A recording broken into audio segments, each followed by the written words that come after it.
Friend, स्वागत है आपका अपने चैनल द स्मार्ट ज्ञान अड्डा में। जी हाँ फ्रेंड, नियोजित शिक्षकों को बड़ा झटका लगा है। पत्रांक 2996 रद्द कर दिया गया है और विशिष्ट शिक्षक मार्च में कितना मिलेगा वेतन और शिक्षा सेवकों की होगी बहाली।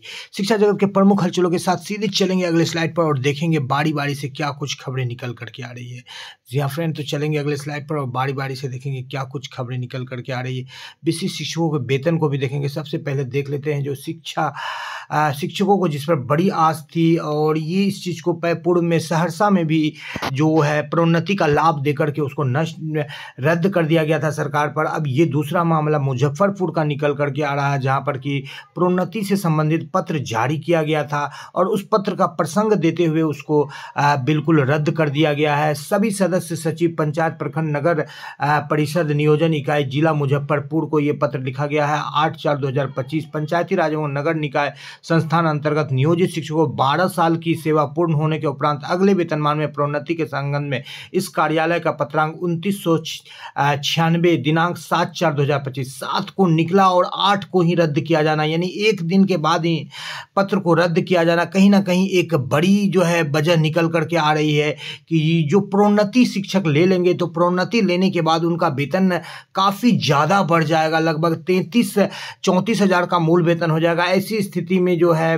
प्रधान शिक्षक की बहाली बिना वेतन वृद्धि किए संभव नहीं है। तो सरकार चाहती है कि कम से कम वेतन में प्रधान शिक्षकों को बहाल किया जाए, अन्यथा अन्य और भी कुछ कारण हो सकते हैं। दूसरा है बात यह है कि प्रमोशन में 1 लाख से लेकर के 2 लाख तक शिक्षकों का एरियर बनेगा, तो इस एरियर की बड़ी राशि को भी रोकना चाहती है। और अभी चुनाव का समय है, एक बार एक जिले से यदि प्रोन्नति का लाभ दे दिया गया, एरियर का लाभ दे दिया गया, तो 38 जिलों से इस तरह के मांग उठेगी और सरकार को देना होगा, क्योंकि ये नियमावली के अधीन सरकार की यह शिक्षकों की मांग है। उपर्युक्त विषयक प्रासंगिक पत्र में नियोजन इकाई अंतर्गत कार्यरत वैसे नियोजित शिक्षक जिनकी सेवा मूल कोटि के शिक्षक पद पर योगदान की तिथि से अनुमान अर्हता प्राप्त करने की तिथि जो बाद में हो, न्यूनतम 12 वर्ष की लगातार संतोषजनक सेवा पूर्ण करते हैं एवं अर्हता रखते हैं, ऐसे वेतनमान में प्रोन्नति की कार्रवाई की अनुरोध किया गया। विभिन्न स्तरों से यह संज्ञान में लाया गया है कि अगला वेतनमान अथवा पे मैट्रिक्स क्या है, वर्तमान में स्पष्ट नहीं है। इस प्रकार अगला वेतनमान अथवा पे मैट्रिक्स पर विभाग से स्पष्ट हो जाने की स्थिति में ही अग्रतर कार्रवाई किया जाना समीचीन होगा। तो यहाँ पर पे मैट्रिक्स का हवाला देते हुए सरकार ने इसे रद्द किया गया है और कहीं ना कहीं कि ये जो है इसको एक तरह से लेट लतीफ़ी के जो है एक बक्से में डाल दिया गया है। वो पूरी वर्णित परिप्रेक्ष्य में तत्काल प्रासंगिक पत्र अर्थात अधोताक्षरी कार्यालय पत्रांक 2996 दिनांक 7/4/2025 स्थगित किया जाता है। अब ये जो स्थगित कर दिया गया, जहां पर कि पे मैट्रिक्स जो है स्पष्ट नहीं है, अगला पे मैट्रिक्स क्या मिलेगा प्रोन्नति के बाद, जैसा कि प्रोन्नति में जो है जितना आपका वेतन जा रहा है अगले स्टेप में, यानी 2000 से आप 2400 में जा रहे हैं, तो अगले स्टेप में जा करके जैसे आपका 30,000 वेतन है तो 30,000 से आप अगले स्टेप में यहाँ पर गए, मान लीजिए 31,000 यहाँ पर वेतन हुआ था, इससे अगले स्टेप में जा करके 31,000 से जो ज़्यादा वाला वेतन होता है यहाँ पर, यानी कि 2,000 का ग्रेड पे है तो यहाँ 2400 ग्रेड पे वाले में अगले वेतन को मिलता है। लेकिन यहाँ पर यह हवाला दिया गया है कि स्पष्ट नहीं है, जिस कारण से पत्र को रद्द किया जाता है। तो अब इस पत्र को रद्द करने के बाद पूरे बिहार में कई जिलों से जो है प्रोन्नति संबंधी पत्र निकला है और कई नियोजित शिक्षक और इस उम्मीद में ही जो है बैठे हुए थे कि प्रोन्नति लेकर के हम सबसे ज़्यादा सर्वोच्च सबसे ज़्यादा ऊंचा वेतन प्राप्त करेंगे। जहां तक सवाल है विशिष्ट शिक्षकों का, विद्यालय अध्यापकों का और नियोजित शिक्षकों का, जिसके बीच में कहीं ना कहीं एक आपस में जो एक प्रतिस्पर्धा का भी भाव जगता हुआ नजर आ रहा है, चाहे वो वरीयता का बात हो, चाहे विद्यालय में पठन पाठन से संबंधित बात हो, किसी तरह की बात हो, ये बातें निकल करके आ रही है। अब बात कर लेते हैं अक्षर आंचल योजना की। फिर विशिष्ट शिक्षक और अन्य शिक्षकों के वेतन की बात होगी तो अक्षर आंचल योजना में जो है 11/4 का ये पत्र जारी हुआ है और विभिन्न पदों पर जो है तालीमी मरकज और शिक्षा सेवक की बहाली की बात कही गई है और इस बाबत रिक्ति निर्धारण 10 अप्रैल तक किया गया था। 15 अप्रैल तक समिति गठन, विज्ञापन आवेदन 30 अप्रैल तक होगा। मेधा अंक की गणना 5 मई 2025 तक होगी। यहाँ पर 23 छप गया है त्रुटिवश।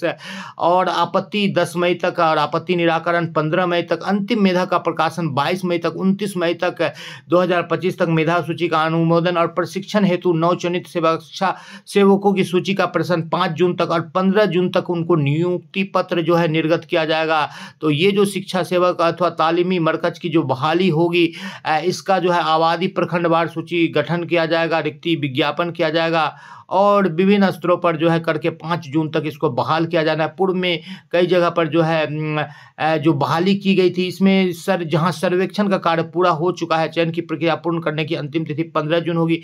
जिस जगह पर सर्वेक्षण हो गया है वहां पर होगा, जहां सर्वेक्षण का कार्य अधूरा है वहां अंतिम तिथि 30 जून तक होगी। यानी जहां सर्वेक्षण किया जाएगा, जिस जगह पर रिक्वायरमेंट है तालीमी मरकज या शिक्षा सेवक को, जैसा कि महादलित एरिया को ज़्यादा फोकस किया जाता है, अल्पसंख्यक एरिया को जहाँ ज़्यादा फोकस किया जाता है, ऐसे जगहों पर जो है शिक्षा सेवक तालीमी मरकज की बहाली होती है, जिनका मुख्य उद्देश्य बच्चों को जो वंचित हैं, जो ड्रॉप आउट्स हैं, उसको विद्यालय तक लाने की जिम्मेदारी होगी। साथ ही साथ जो है पठन पाठन की भी जिम्मेदारी उनके ऊपर में होगी। अब चलते हैं जो है विशिष्ट शिक्षकों के वेतन भुगतान की बात कर ले। वेतन भुगतान से संबंधित तो कई सारे बातें निकल करके सामने आ रही है। सभी शिक्षकों के वेतन भुगतान की प्रक्रिया लगातार चल रही है। फिलहाल आज संडे का दिन है, लेकिन जो वेतन भुगतान चाहे जो वो सक्षमता 2 वाले शिक्षक हो, जिनका HRMS ऑन बोर्डिंग की प्रक्रिया बहुत तेज गति से चल रही है और लगातार प्रत्येक जिले में 200-300 शिक्षकों का, 400 शिक्षकों का ऑन बोर्डिंग का कार्य हो रहा है और उनके विपत्र को जो है ट्रेजरी भेजा जा रहा है। जो सूचनाएं निकल करके आ रही है, 15 तारीख तक का जो टाइम लाइन दिया गया है, उससे 2-1 दिन देर हो सकती है, लेकिन भुगतान हो जाए। अन्य शिक्षकों के वेतन भुगतान की बात की जाए तो कुछ जिलों में आंशिक रूप से भुगतान की सूचना मिली है। और बात करें नियमित, नियोजित और विद्यालय अध्यापक तथा विशिष्ट शिक्षक जो सक्षमता 1 है, उनके भुगतान की तो 15 तारीख तक का टाइम लाइन दिया गया है। 15 से 2-3 दिन या 18 तक सभी जिलों में भुगतान हो जाएगा। मार्च का वेतन भुगतान होगा। यहाँ पर बात कर लेते हैं विशिष्ट शिक्षकों के वेतन निर्धारण की। तो कई सारे बातें निकल करके आ रही है, लेकिन जो बातें निकल करके आ रही है कि दिसंबर में यदि उनका मूल वेतन 30,420 है तो जनवरी फरवरी के लिए 31,340 होगा। ऐसी स्थिति में उनको 48,717 मूल वेतन मिलेगा।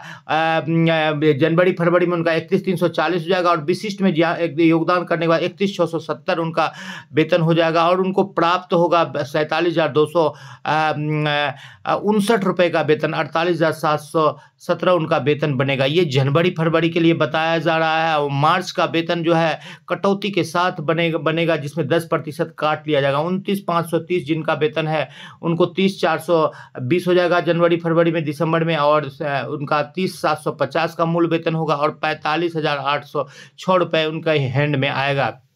5% HRA और ये जो गणना की जा रही है 53% DA पर। फिलहाल 55% DA की बिहार सरकार के द्वारा घोषणा नहीं की गई। 28,660 वाले शिक्षकों को जो है 29,530 होगा। फिर विशिष्ट बनने पर 29,850 और इन हैंड 44,348 रुपये मिलेगा। 45,858 रुपये उनकी सैलरी बनेगी। जी हाँ फ्रेंड, यहाँ पर बात कर लेते हैं 27,710 वाले शिक्षकों का। तो उनको 27,820 मूल वेतन हो जाएगा। फिर विशिष्ट बनने पर 28,140 होगा और 41,681 रुपये उनको वेतन प्राप्त होगा। जनवरी फरवरी की बात कर रहे हैं यहाँ पर। तो जनवरी में चूंकि कोई कटौती नहीं हो रही है और फरवरी में काट लिया जा रहा है, तो दोनों वेतन में थोड़ी सी अंतर है। 26,210 वाले शिक्षकों का जो है 27,010 हो जाएगा और 27,320 हो जाएगा विशिष्ट के रूप में और 40,386 का वेतन प्राप्त होगा। 25,450 वाले का जिनका दिसंबर में था 26,210 हो जाएगा जनवरी में और 26,520 हो जाएगा विशिष्ट में और 39,122 रुपये का उनको मिलेगा। 24,710 वाले को जो है 25,450 का मूल वेतन होगा जनवरी में। विशिष्ट ज्वाइन करने पर 25,750 होगा और 37,906 रुपये उनको प्राप्त होगा। अब बात कर लेते हैं स्नातक ग्रेड शिक्षकों की। स्नातक ग्रेड शिक्षक जिनका 30,300 मूल वेतन है 31,220 हो जाएगा। 31,510 पर उनको जो है 47,006 रुपये की इन हैंड राशि प्राप्त होगी।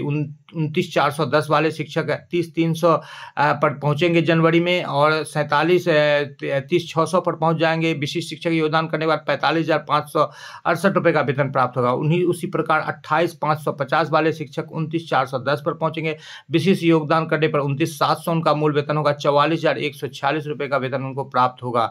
और 27,710 वाले शिक्षकों की बात करें तो 28,550 मूल वेतन होगा। 28,840 विशिष्ट बनने पर और 42,787 रुपये का वेतन प्राप्त होगा। यहीं पर 28,890 वाले की बात करें तो उनको 26,890 वाले की बात करें 27,710 होगा। फिर 28,000 उनको होगा। और फ्रेशर जो है 41,460 रुपये का उनको मूल वेतन प्राप्त होगा। तो प्राप्त गणना जो है ये जो दी गई है, यहाँ पर ईपीएफ का एनपीएस का अंशदान भी यहाँ पर काटा गया है। काट करके जो है यहाँ पर वेतन को दिखाया गया है।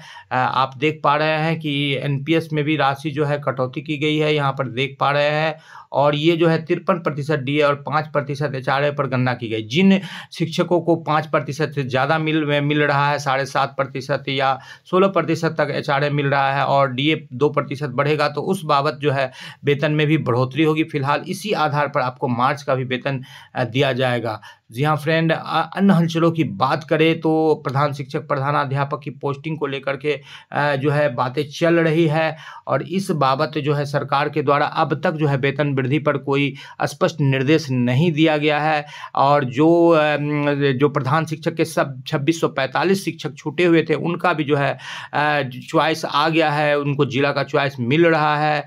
साथ ही साथ बात करें अन्य प्रमुख हलचलों की, तो ट्रांसफ़र पोस्टिंग को लेकर के लिस्ट 1 से 2 दिनों में आने की सूचना मिल रही है। और अन्य शिक्षकों के भुगतान की जो प्रक्रिया चल रही है। आज के अंक में इतना ही। वीडियो पसंद आ रहा है तो लाइक कर दे। चैनल पर नए हैं, आप तक सब्सक्राइब नहीं किया तो सब्सक्राइब कर लें।